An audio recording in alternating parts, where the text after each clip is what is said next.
Voici l'information du soir. C'est un tweet de Donald Trump posté sur son réseau social Truth Social, selon lequel un accord a été largement négocié entre les États-Unis d'Amérique, la République islamique d'Iran.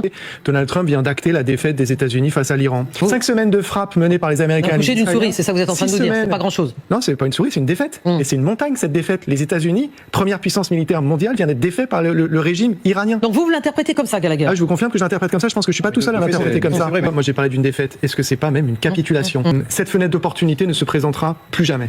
Aucun autre président des États-Unis n'ira attaquer l'Iran. Oui. C'est ça, si vous voulez, la carte que Benjamin Netanyahu vient de jouer, et elle est terminée, cette carte. J'allais résumer cette situation en 4 mots. Tout ça pour ça. Les Iraniens, il faut le dire clairement, ont bien joué sur cette affaire.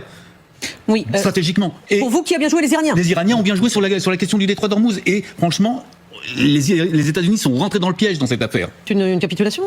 Pour l'instant, c'est un échec. Vous imaginez le poids que ça donne à l'Iran? Est-ce que vous imaginez le poids que ça donne à l'Iran? Même parmi ceux qui voulaient frapper l'Iran, il y en a qui ont changé d'avis. Et qui, les plus puissants? C'est les Émirats Arabes Unis. Les Émirats Arabes Unis ont changé d'avis? Oui. Et ne voulaient plus frapper l'Iran. Exactement.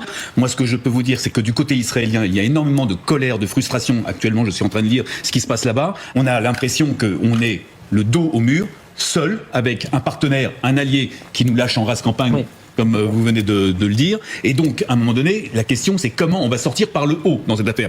Concrètement, Israël, aujourd'hui, est face à une situation isolée, avec, qu'on le veuille ou non, un Iran, avec des proxys qui vont pouvoir se renforcer. Israël se retrouve isolé. Il va y avoir beaucoup de règlements de compte sur les responsabilités de cette guerre et de cette défaite. Et dans le monde entier.